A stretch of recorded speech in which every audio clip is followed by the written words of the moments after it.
Hi, and welcome to another episode of MA's podcast. In front of me today, we got a very special guest, and she goes by the name of Hana AlNabulsi. She is one of the first Emirati triathlete. Thank you for coming. Thank you for having me. Appreciate it. Thank you. Can you just let the listeners and viewers know a little bit about who Hana is? I do triathlon. I've been doing triathlon since 2019. Prior to that, I was in the ultramarathon world. Went from ultramarathons and triathlons. Will never look back to the ultramarathon life. It was great for what it was, but triathlon hits different. I think that's pretty much Yeah. So when you say ultra marathon, yeah, what distance is that exactly? So an ultra is anything above 42 kilometers. So funny enough, I've actually never ran a full marathon, but I ran more. Yeah. So I ran more than a marathon or less than a marathon, but I've never ran a marathon. But yeah, it's basically anything above 42 kilometers. So you started straight away with ultra marathons. Yeah, I did my first ultra at the age of 16, if I'm mistaken. 16, that's really young as well. 16 or 17. But yeah, to go through all of that pain at a young age. Yeah. And it was, I don't know if you've ever heard of this ultramarathon. It's called Dead to Red. So it's running from the Dead Sea to the Red Sea. Oh, wow. Okay. Yeah. And it was I know they do bikes like that, but running, I'm like, oof. Yeah, I think they stopped the run. Because I remember I was researching it recently, and that it doesn't seem like it's a thing anymore. Yeah. But now there is a cycle thing from the Dead Sea to the Red Sea. So how many kilometers have you done in that one? Oh, that was like Was it 50 or was it? No, so basically as an overall, so it started off as a relay race, which ended up not really being a relay race because within the first, I think it was like first 45 minutes, the rest of the team that were with us were injured and they couldn't continue. Okay. Except Hana. No, except me and two of my other friends, Amber and Dominique. We ended up doing, so split 242 by 3. Like maybe like 90. Wow. Yeah. Oh my God. And the thing about it wasn't that it was like a one-time thing where each person's running that distance. It was 250 meters, jump back on, jump back out, over and over and over. So I felt like that was actually worse than just going for it. Yeah. So it was, because every time we'd stop, the muscles would just relax and then we'd go back out. Yeah. And we ran for like 2 days. It wasn't like, like we saw the sunset and saw the sunrise. Like how was the mentality and the pain that you were experiencing through? Because I've only done like 2 marathons and I've done a couple of half marathons. And I just came to realize the fact that anything above maybe 14, 15 kilometers, I'm like, humans are not mechanically made to run longer distances than that, let alone doing an ultra marathon. What were you thinking? So honestly, when I decided to do That's Red, you have to qualify for it. Yeah. So the first time around, I didn't get qualified because I was too young. I'm assuming it's because I was too young.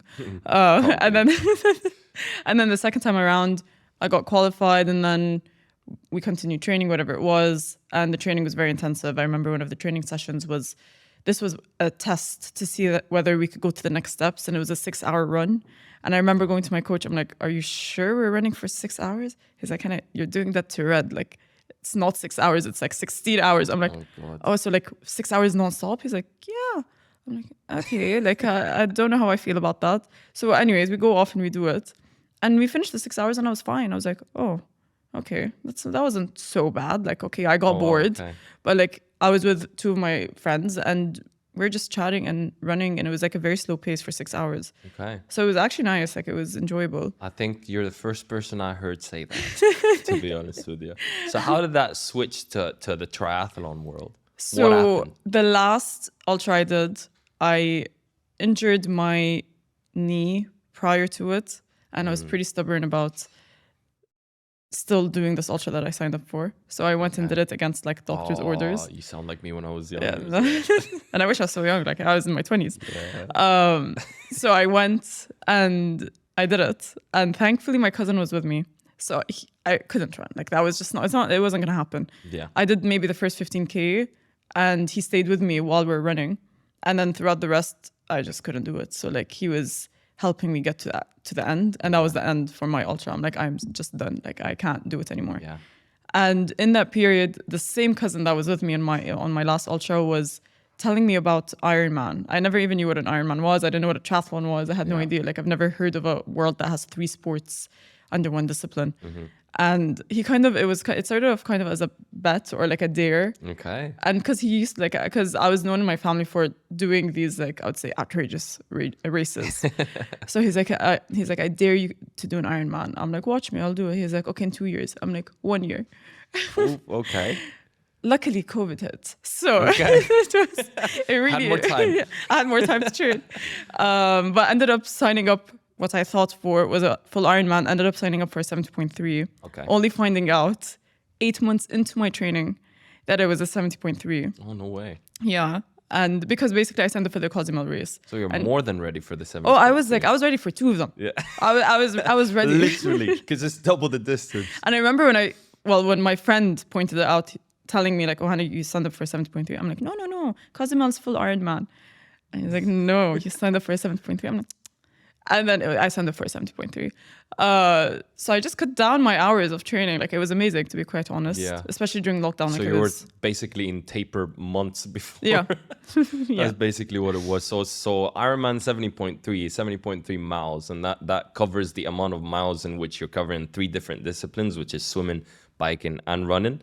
And then you got double that distance, which is the full distance. And that's going to be 140.6, which is, again, all 3 distances covered in those 3 disciplines. So, yeah, I mean, we had a conversation before, and it was based on the fact that you was the first Emirati triathlete, female triathlete that accomplished the 70.3.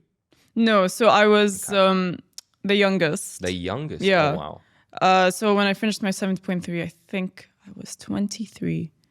Or 22 or 23. Okay. I was in my early 20s. Okay. I cannot remember. So how was that adventure going in and doing something like an ultra endurance event, basically? Did you face any difficulties? Because I know here, like in the UAE, we've broken out of the box a little bit, but in the UAE, it's like something's like, oh, she's doing that? What? Why? Yeah, so I do. Well, I used to always get, because I'd say a lot has changed in the past couple of years, but I used to always get like the facial expression, the what? I'm like, yeah, like, and it's like, how are you doing it? Like, why are you doing it? Like, and I always get questions like, do your parents don't care that you're doing? I'm like, what? Like, because like thankfully, like I come from a very open-minded family. So they're actually my biggest cheerleaders. So like for them, it was, oh, this is just Hana doing Hana. Like, she's just doing her thing. Yeah. But I would say before, like I want to say maybe 4 years ago. Yeah, I was about to say. Yeah, like it's not now. Things are so things different. Are so much different. They're so different. To the better. Yeah, for the better, for sure. And it was just women were not seen as an equal to a man in sport, and it still isn't the case. But it's not just a local or like a regional thing. It's a global thing. It's not just in the Middle East. It's not just in Europe. It's literally everywhere. Yeah. And a lot of the comments that women will get is, oh, like, when do you want to start a family? So that's kind of where even sponsors will put like a time limit to a woman. And so a lot of companies do not actually want to invest in women because they believe that like, okay, there is a time limit, but that's not the reality of it. It doesn't, like, a lot of pro track stars have proven everyone wrong. That's right. There's this famous track star, I forgot her name, Allison Starr, that kind of changed all the contracting with Nike because she wasn't allowed to get pregnant. Wow. Based off the contract would no longer be binding. Yeah. But now she's changed that, so there's a lot of things changing, but women in sports there is still a lot of obstacles that we're overcoming. And it's hard and it's tough, and it literally takes a village to make these changes, which thankfully the UAE is literally just, they've had my back from day one. Yeah. So we're all making it possible together. Amazing. So they're basically, you're saying up until this day, you've got the community behind you that's supporting you with this adventures that you're doing. Yeah, that's for great. sure. That's great. And then 5 years ago, it was a little bit like, because it was a gray area and not a lot of people would do it. Yeah. It was like, oh, why is she doing that to herself? I mean, because like people even asked the question about even a half Ironman. It's like, why do you do that to yourself anyway? Do you know what I'm saying? And there's also, it's like, as a woman, you shouldn't look a certain way, or act in a certain way. It's like, really, like, who's putting these rules? Yeah. Who is it? That's right. You know what? That's It's very, not, very like- motivating to hear. And well done. Kudos to you for Thank you. going out there and doing your own thing. You know what? Like, big ups to you. I remember, I think it was a couple of weeks, I've been following you on Insta, and part of your Insta, you're very open about expressing your emotions and feelings towards the physiological aspect and what happened. Can we talk about, or can you talk about a little bit about the Asian Games? The 'Cause I know Asian you Games. participated in it. I would call that now, like after 2 months, 2.5 months, let's say 3 months, the turning point. It was, I think it was the biggest heartbreak I've ever had. Like, I will say that it was something, like, even when I think about it till now, which I try not dig my mind into it so much anymore, it was a shock. Like, it was a big shock. We were training for God knows how long for it, and knowingly this was the milestone of this year, and literally traveled to like altitude camps and did all these crazy races prior to it to prep us for this race. I think what happened was, so I don't think I've ever experienced a panic attack or like a extremely stressful, internal stressful situation where I think I got a panic attack. Okay. And I didn't know what was happening, to be quite honest. Like, I don't even think I knew it was a panic attack till I came back to Dubai. Okay. So my name gets called out. I'm walking out. It's all a blur, like you're in a dream. Like, honestly, it was like everything just happened in a second. Like, I don't even know. And I remember my blood pressure just dropping. The anxiety. Yeah, like it was like dropping to the point where I couldn't feel my body. So I'm swimming and I'm like, am I even moving? I didn't even know if I was moving. And I'm trying to push as much as I can. And I just couldn't move. Next thing you know it, I look to my left, I see this boat.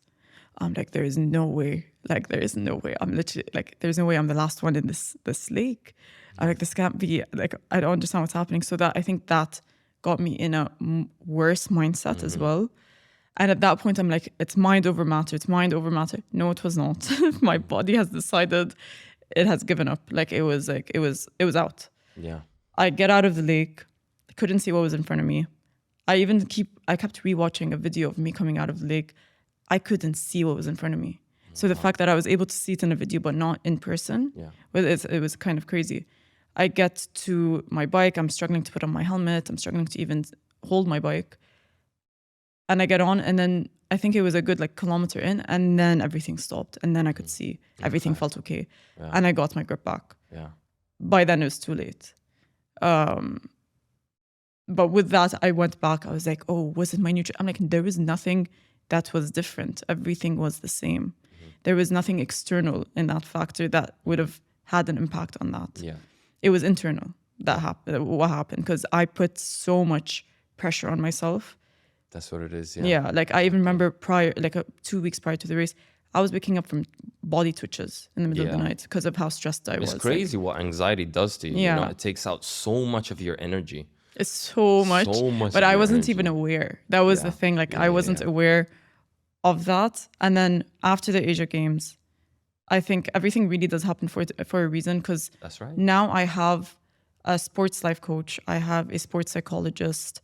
And the things since getting on with having a sports psychologist and a sports life coach, I would say my performance in my races have started to peak again. And I'm looking at races differently. I'm performing differently. I'm performing better. So I think there is a whole, I didn't know that there was even because also a lot of people that go into this path from a very young age, they have been trained from a very young age with that external pressure and all the pressure around. For them, that's a norm. You have to go through it once in your life. Yeah. And whereas a lot of people would think, oh, this is rubbish that it's happened to me, but it might be one of the best things that has happened to you, because it was a blessing in disguise. You know what I mean? And based on that, any kind of difficult chip that you go through is always a learning experience and a learning curve for you to be a better athlete. You have to go through that, because if you're not through that right now, you might be at a top level and then go through that, and then you've invested more time and effort into it, and you might get disappointed.